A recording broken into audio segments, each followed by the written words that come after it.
네, 오늘도 주님께 나와 예배하는 여러분 환영하고 축복합니다. 자, 들어오실 때 받으신 유인물을 참고하시고 제가 잠깐 말씀드렸습니다마는 오늘부터 이제 예수님의 천국 비유가 5번 정도 우리가 다 공부를 끝났습니다. 그래서 제가 이후에는 어떤 내용을 갖고 공부하는 게 좋을까, 성경 암송을 하는 우리 성경 회중 양육도 있고 그 외에 여러 회중 양육들이 있는데 기도하는 가운데 우리 기초적인 부분이지만 가장 중요한 부분들을 여러분하고 한번 나누고 싶다, 그런 생각이 듭니다. 그래서 제가 한 4개 정도의 시리즈별로 주제를 가지고 이제 예배란 무엇인가 주제를 잡으면 한 4번 정도 예배에 대한 주제를 가지고 또 그 다음에는 또 그 다음 주제를 가지고 이렇게 이어가려고 하는데, 오늘은 예배란 무엇인가 첫 번째 시간을 잠시 진행하려고 합니다. 이제 오늘 우리는 예배 드리는 이유에 대하여 함께 묵상할 텐데, 제가 오늘 본문을 신명기 말씀에서 찾았어요. 여러분 교재에도 나와 있을 겁니다. 신명기 말씀. 근데 오늘 말씀은 직접적으로 이 말씀을 강의하지는 않겠습니다만은 하나님께서 이스라엘 백성을 자기 백성 삼으시고 예배자로 세우기를 원하신다, 이제 그런 내용을 닮으려고 이 구절을 찾았어요. 자, 교독하겠습니다. 제가 16절 읽습니다. 오늘 내 하나님 여호와께서 이 규례와 법도를 행하라고 내게 명령하시나니 그런즉 너는 마음을 다하고 뜻을 다하여 지켜 행하라.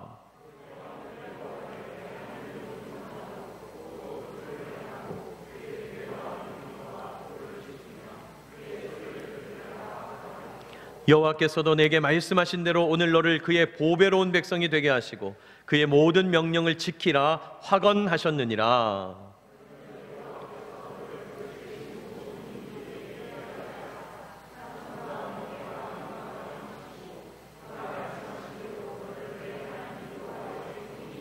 하시리라. 아멘. 자, 볼펜을 들고 16절에 보시면 규례와 법도라는 단어가 나오는데 한번 동그라미 해보세요. 규례와 법도. 17절에도 보면 두 번째 줄에 규례와 명령과 법도 나오죠? 또 동그라미 해놓으시고 18절에도 두 번째 줄에 그의 모든 명령 나오고요. 명령. 19절에도 보면 그가 말씀하신 대로 말씀이 나오죠.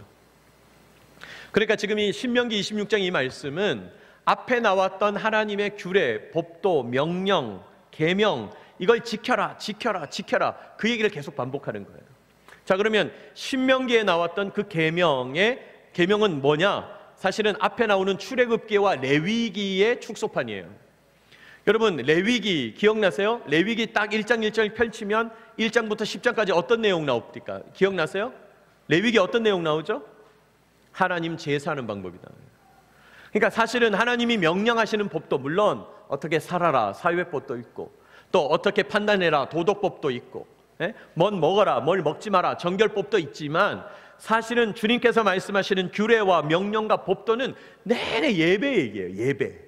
제사를 어떻게 드려라, 언제 드려라, 어떤 상황에서는 어떤 예배를 드리고 어떤 제사를 드리고 또 안식일에는 어떻게 드리고 7.7절에는 어떻게 드리고 초막절에는 어떻게 드리고, 계속 예배예요. 계속 예배. 그래서 사실은 하나님께서 이스라엘 백성들에게 주셨던 계명의 내용의 대부분이 예배의 계명이에요. 자, 그래서 오늘 예배를 드려야 될 이유에 대해서 오늘 함께 묵상할 텐데, 우리 첫 번째 밑에 보시면 교회는요 예배하는 공동체예요. 이게 교회의 가장 기본적인 정체성이에요. 여러분 그렇죠? 어디에 교회가 세워졌어 라고 그러면 그 교회가 세워졌다는 걸 어떻게 알아요? 주일날 몇 시에 거기서 예배 드려, 그것 때문에 아는 거예요. 그러니까 여러분 예배라고 하는 것은 교회의 가장 기본적인 정체성이에요. 기본적인 정체성. 자, 그래서 우리는요 교회당을 다른 말로 뭐라고 불러요? 예배당이라고 부르죠. 예배당.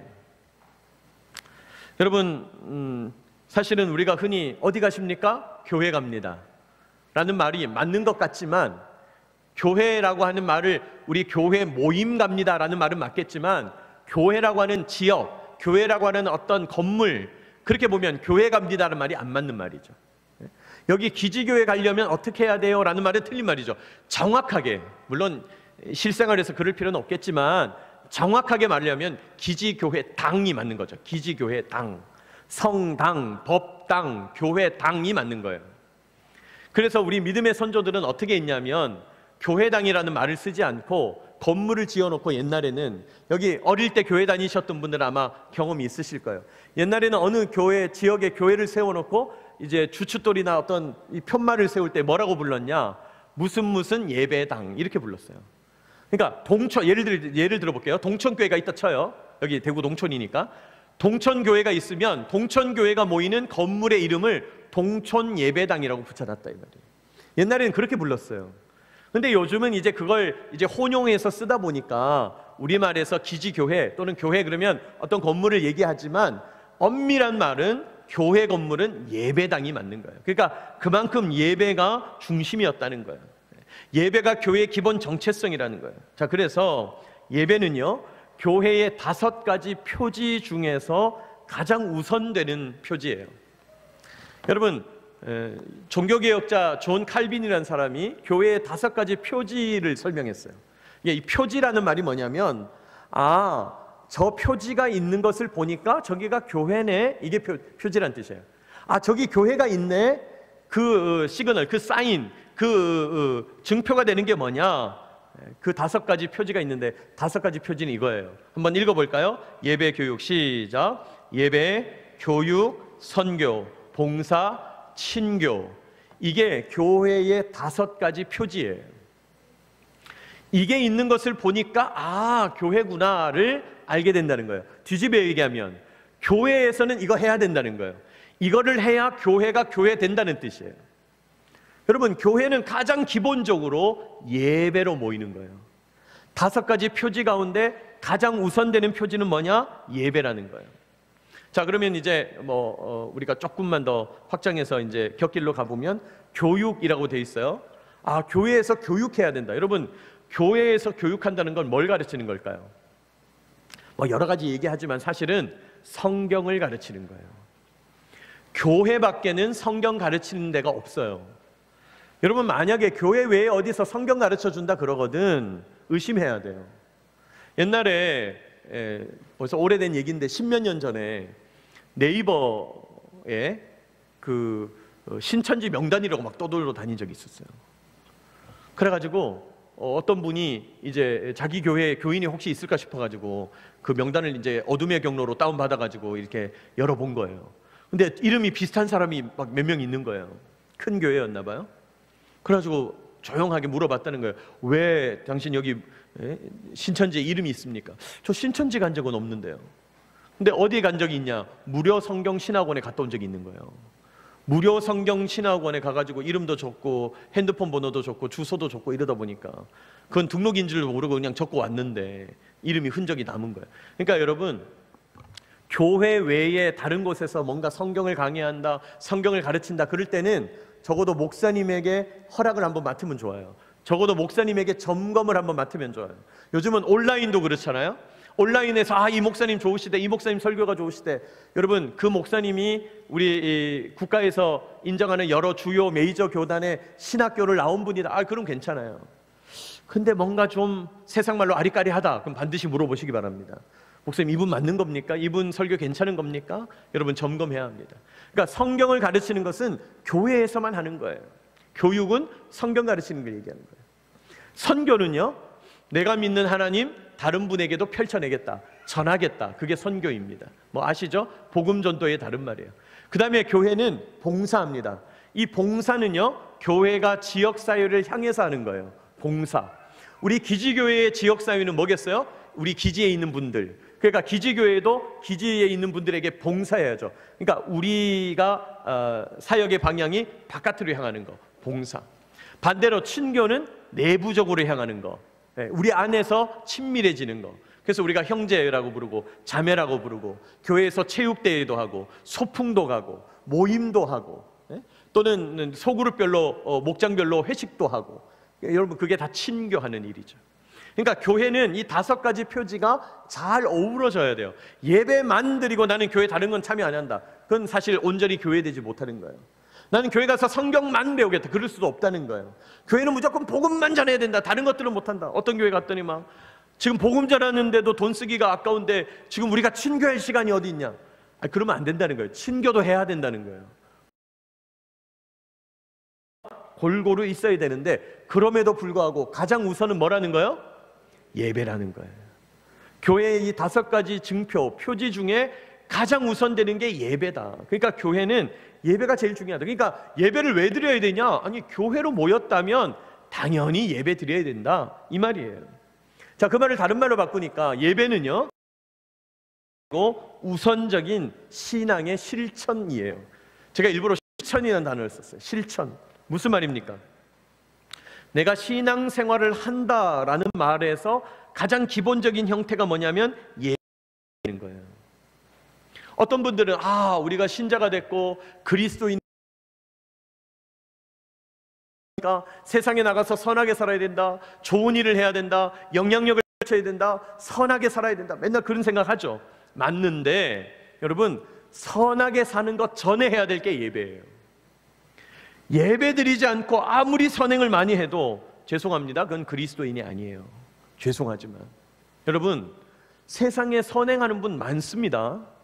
세상에 착하게 일하는 분 엄청 많아요. 세상에 우리가 생각지도 못할 방법으로 어마어마하게 선행을 베푸는 분들 정말 많아요. 그러나 예배하지 않는다면 그분은 그리스도인이 아닌 거예요. 선행을 하는 것 이전의 근본적인 실천이 뭐냐? 예배라는 거예요. 반대로요, 아무리 죄가 많아도, 저 사람은 정말 극악무도한 죄를 지어서 도대체 저 죄를 어떻게 씻을까 싶어도, 그래서 지금 심지어 교도소에 갇혀 있어도 만약에 그분이 자복하고 회개하고 예수 그리스도의 피로 세례를 받고 예배를 드리고 있다면 그는 그리스도인인 거예요. 그러니까 예배는 그 정도의 위치인 거예요. 선행, 예배에 갖다 댈 게 아닌 거예요.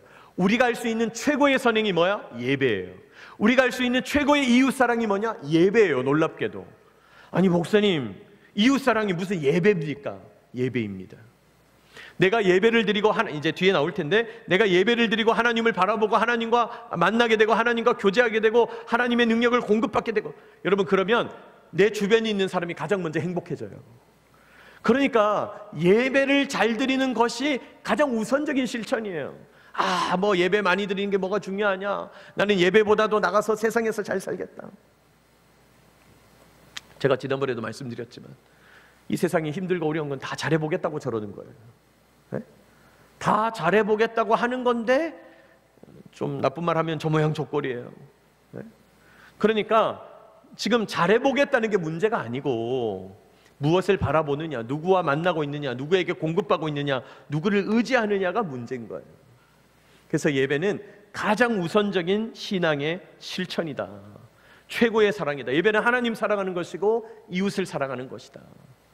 예배가 가장 우선입니다. 그래서 제가 신방을 한다든지 또는 오랜만에 어떤 분을 이렇게 만나잖아요. 제가 오늘도 어떤 분하고 통화를 했어요. 제가 4년 전에 미국 연수 갔을 때 거기 제가 어느 교회, 좋은 교회 소개를 받아서 이제 등록을 했더니 2년 전에 우리 한국 육군에서 거기 공부하러 온 가정이 있는 거예요. 그래가지고 저도 군인이라고 또 군목이라고 그 군인 가정이 있는 목장에 연결시켜줬어요. 그래서 그때 만났던 분이 이제 귀국해서 가까운 부대에 근무하고 있는 거예요. 그래서 제가 이제 전화를 드렸죠. 반갑다고, 잘 지내고 있냐고. 너무 반가웠어요. 근데 제가 이제 또 목사 아니겠어요? 점검해야죠. 여러분, 어떤 영적 상황을 점검할 때 가장 지켜하는 질문이 뭐냐면 요즘 예배는 어떻게 드리고 계세요? 예요. 여러분이 자녀들이 요즘 신앙생활 좀 안 하는 것 같다. 그럼 질문을 뭘 하면 된다고요? 요즘 예배는 어떻게 드리고 있습니까? 그게 최고의 질문이에요. 그러면 딱 영적 성적표가 나와요. 네, 저 요즘 어느 교회에서 어떤 예배를 드리고 있습니다.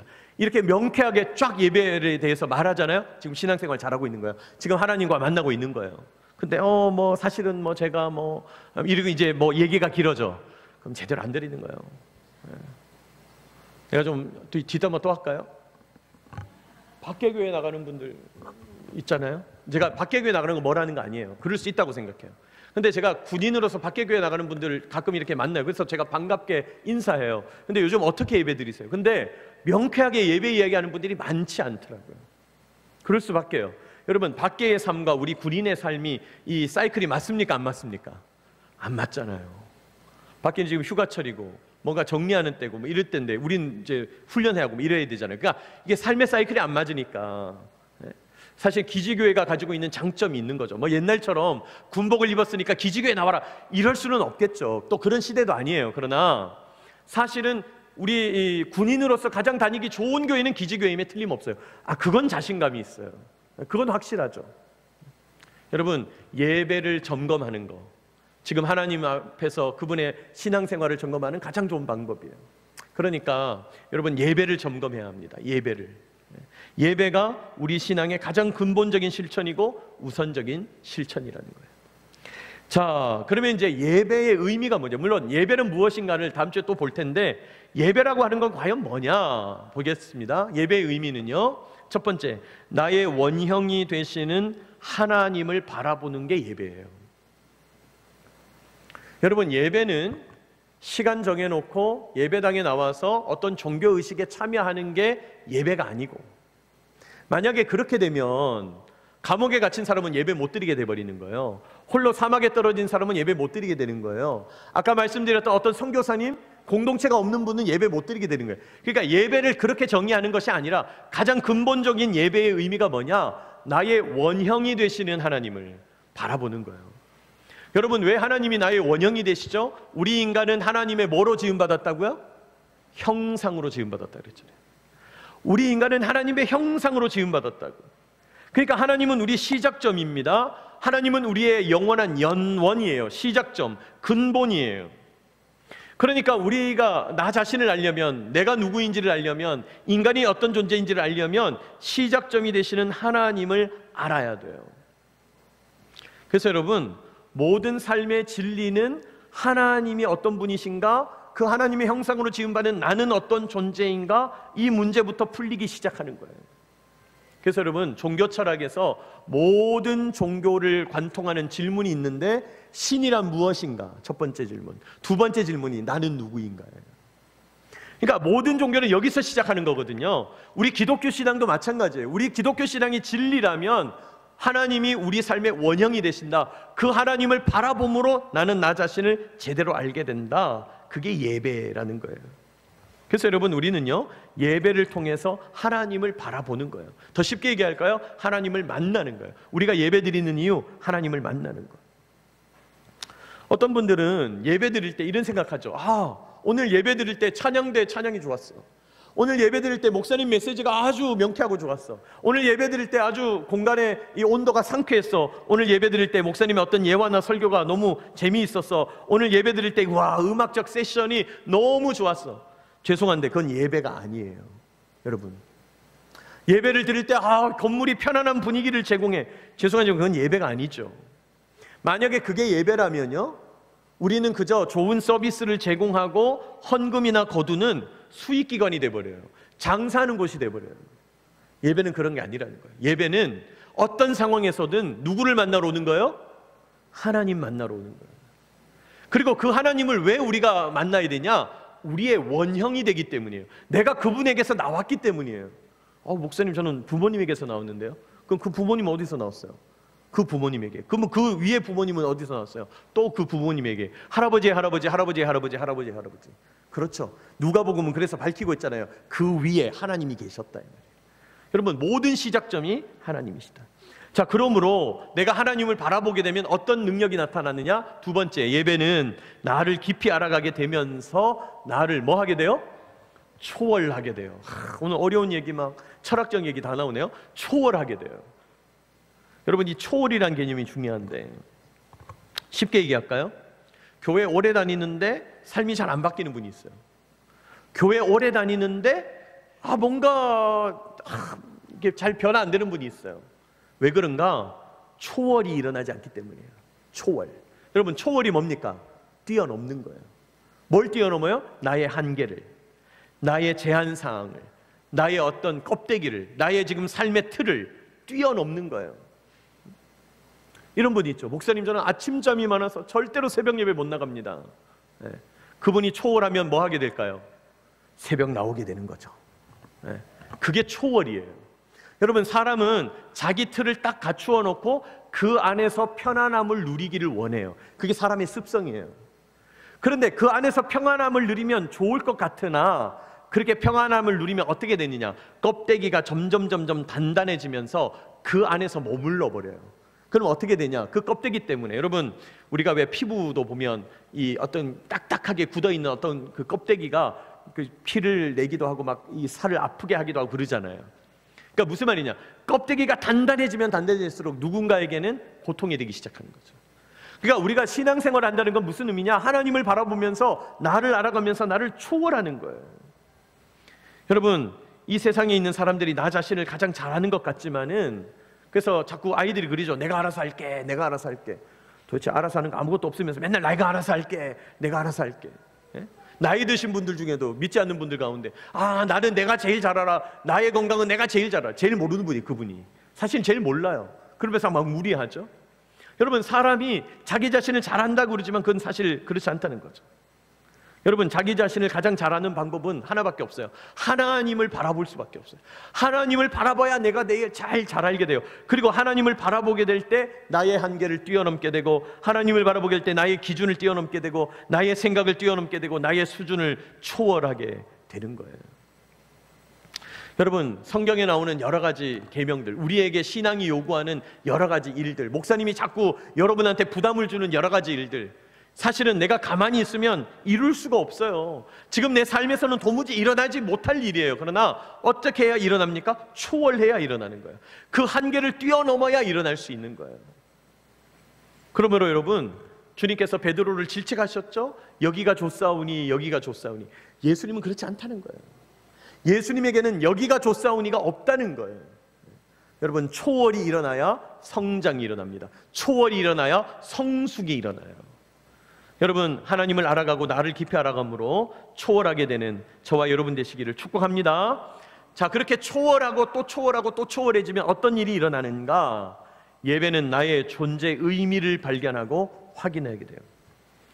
그러면 이제 마침내 나는 내가 왜 사는가? 왜 존재하는가? 나는 어디에서부터 와서 어디로 가는가? 이걸 깨닫게 돼요. 가장 근본적인 질문에 대해서 대답을 하게 돼요.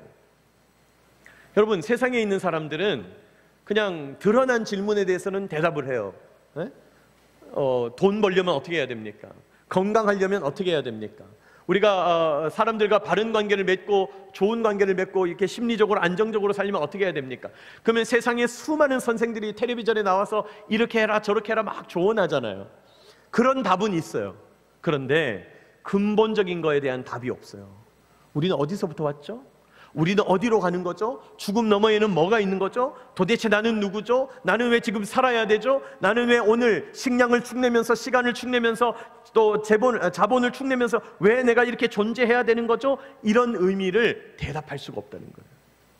예배만이, 하나님을 만나는 일만이 그걸 대답해 줄 수 있다는 거예요.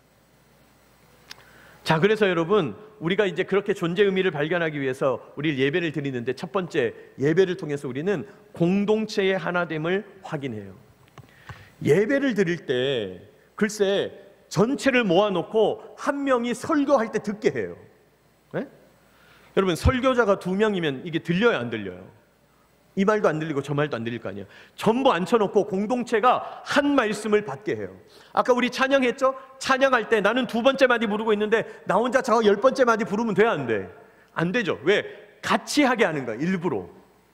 여러분, 이 찬양을 함께 부른다는 거, 궁극적인 의미로 보면 합창을 하는 건데, 우리가 노래를 같이 따라 부른다는 게 하나 되어 가는 거예요. 어떤 분이 실험을 했대요. 합창을 하면서 노래를 같은 템포로 쭉 같이 부르니까 심장 박동을 재보니까 처음에는 다 심장 박동이 다르다가 찬양을 같이 하니까 심장 박동까지 맞춰지더래. 여러분, 우린 그런 거예요. 그렇게 하나 되는 거예요, 하나님 앞에서. 왜 하나 되어야 되느냐? 공동체를 통해서만 나를 해석할 수 있기 때문이에요. 무슨 말이냐? 아까 제가 하나님이 누구신지를 알면 나를 안다 그랬죠? 근데 문제는 우리가 하나님을 직접적으로 만날 수 있다, 없다? 없어요. 여러분, 우리는 하나님 만나기 전에 공동체를 만나게 돼 있어요. 교회 공동체를 만나서 그 교회 공동체 안으로 들어가야 거기에서 나 자신을 알게 돼요. 그리고 그때부터 하나님이 열리게 되는 거예요. 하나님이 어느 날 갑자기 막 나는 하나님이야, 너 난 믿어야 돼, 이렇게 막 꿈에서 나타나서 막 그런 게 없다 이 말이에요. 설령 그런 게 있더라도 교회가 아니고서는 주님께 나아갈 수 있는 방법이 없는 거예요. 이런 분 있어요. 목사님, 저는 소그룹으로 은혜 받아 그냥 소그룹 예배만 드리지 공예배는 안 가도 되겠습니다. 아니, 그럴 수 없다는 거예요. 여러분, 소그룹도 공동체에 속한 소그룹인 거예요. 목사님, 저는 개인적으로 그냥 신앙생활 잘 하겠습니다, 공동체에 못 나가겠습니다, 그럴 수 없다는 거예요. 왜? 그 개개인들이 다 공동체에 속해 있어야 개개인이라는 거예요. 여러분, 우리 기독교 신앙은 공동체를 매우 강조해요. 공동체가 너무 중요해요. 그래서 우리는 공동체에서 하나가 되면서 그 공동체를 통해서 나를 알아가게 되고 나를 누구인가를 깨닫게 되고 내 삶을 해석하게 되는 거죠. 특별히 여러분, 교회 공동체가 중요한 이유는 예배를 통해서 여러분의 삶을 자꾸 해석해 주는 거예요.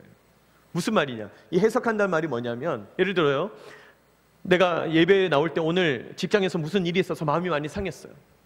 그래서 이제 나와서 예배를 드리면서 이제 찬양을 드리고 말씀을 듣는데, 분명히 목사님은 나의 삶을 모르는데 목사님이 선포하시는 진리의 말씀을 통해서 오늘 나에게 있었던 일들이 해석하고 이해되기 시작하는 거죠.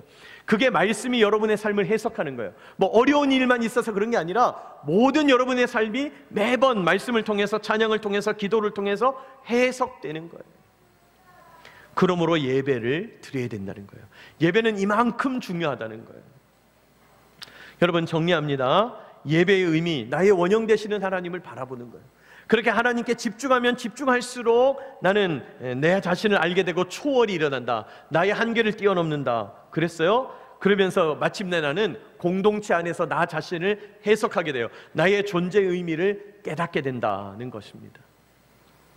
자, 오늘 제가 드릴 말씀은 다 드렸는데, 여러분, 제가 3가지 질문을 여러분한테 드릴 텐데 한번 간단하게 메모를 하시든지 한번 생각해 보셨으면 좋겠어요. 오늘 여러분이 이 내용을 통해서 첫 번째, 특별히 은혜가 된 내용이 있다면 그게 뭡니까? 내가 이전에 사실 예배에 대해서 알고는 있었는데, 막연하게 알고는 있었는데 오늘 목사님 설교 가운데 이 내용이 특별히 은혜가 됐다. 혹시 그런 내용이 있으면 지금 메모한 거를 앞뒤로 이렇게 한번 보시면서 한번 여러분 생각해 놓으시기 바랍니다. 또 간단하게 메모하시기 바랍니다. 이건 특별히 은혜가 됐다. 두 번째, 오늘 말씀을 듣는 가운데서 내가 이전에는 몰랐는데 새롭게 알게 된 건 이거다. 혹시 그런 게 있습니까? 두 번째, 새롭게 알게 된 것은 무엇입니까? 자, 첫 번째는 오늘 내가 알고는 있었지만 특별히 더 은혜가 되어서 나에게 와닿은 내용, 그것이 무엇인지 적으시고 간단히 메모하시고, 두 번째, 내가 이전에는 몰랐는데 새롭게 알게 된 내용은 무엇인가 한번 표시하시고, 그 다음 세 번째는요, 그런데 오늘 내가 이 내용을 듣다 보니까 질문이 생겼다. 그 질문도 간단하게 메모해 놓으시기 바랍니다. 이건 궁금하다, 이건 좀 이상하다, 메모하시기 바랍니다. 첫 번째, 특별히 나에게 은혜가 된 내용. 두 번째, 새롭게 알게 된 내용.